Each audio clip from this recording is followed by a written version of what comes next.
Baiklah, untuk mengulas lanjut berkenaan dengan pasca sidang media tersebut, bersama dengan saya adalah Profesor Madya Dr. Muhammad Yusof Syari, Penganalisis Ekonomi. Doktor, terima kasih kerana sudi bersama dengan Esra Awani.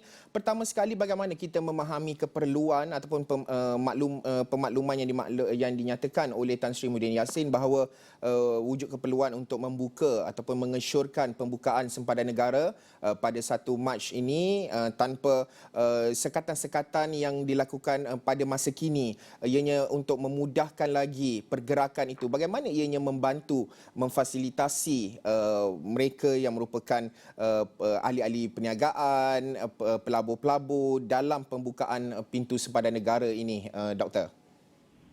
Haris, pembukaan sempadan ataupun pintu negara ini adalah menjadi keperluan kepada Malaysia, ya, dari segi kita cakap dari perspektif ekonomi.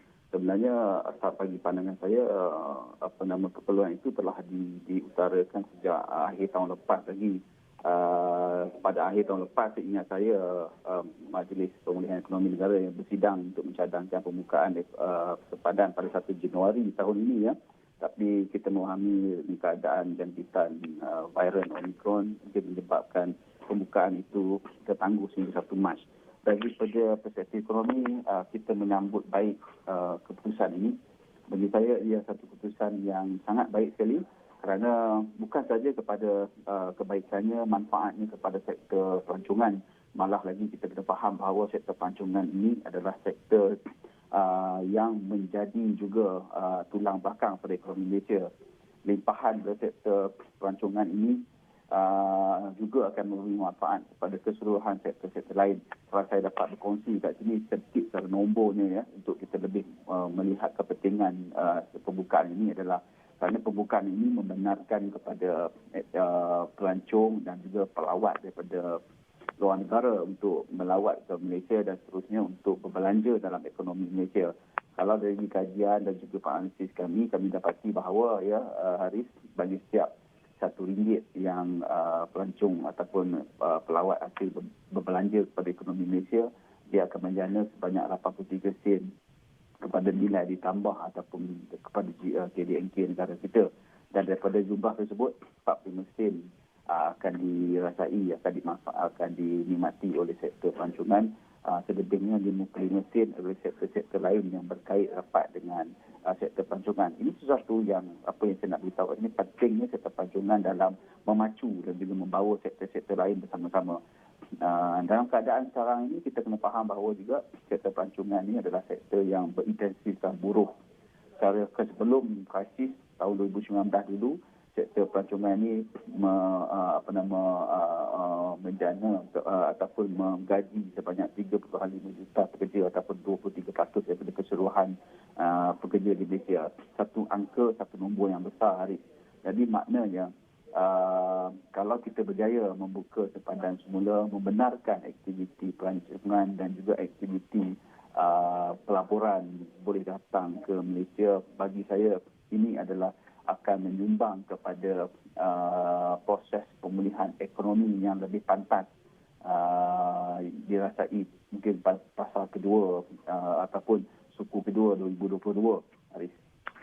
Doktor, dalam kita menyebut berkenaan dengan pemulihan ekonomi, pada masa sama kita menyebut berkenaan dengan reopening safely, membuka negara dengan selamat.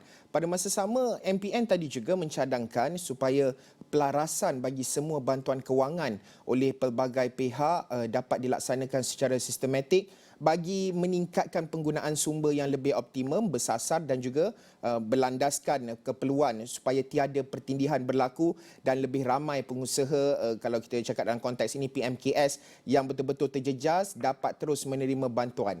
Pandangan doktor melihat kepada isu ini, adakah dilihat masih lagi terdapat pertindanan, isu birokrasi, permasalahan-permasalahan yang terpaksa didepani oleh PMKS untuk mendapatkan bantuan dalam usaha untuk mereka memulih semula perniagaan mereka ini, Doktor? Haris, ya, sekitar lebih dari 98% pertumbuhan ataupun firma di luar sana adalah PMKS, ya, besar. Jadi mereka ini juga adalah teruk terkesan ketika mana kita negara berdepan dengan krisis pandemik COVID-19, terutamanya apabila kita melaksanakan perintah kawalan pergerakan.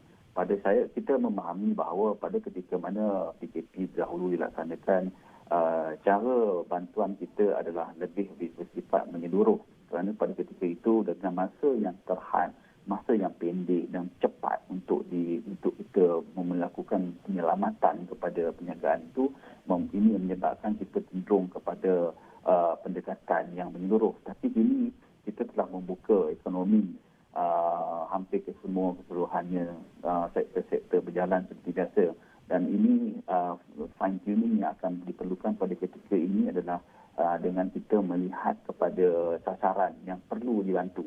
Ada yang setengahnya sudah pulih, ya, ada setengahnya masih lagi bertatih untuk pulih, dan ada setengahnya mungkin memerlukan jangka masa yang lebih lama untuk pulih. Jadi kita perlu lihat kepada kedudukan yang lebih bersasar, dan juga kita dalam masa sama kita nak memastikan setiap ringgit yang kita belanjakan, setiap ringgit yang kita berikan bantuan tersebut akan memberi impak yang optimum sebagai kesan penggandanya kepada ekonomi.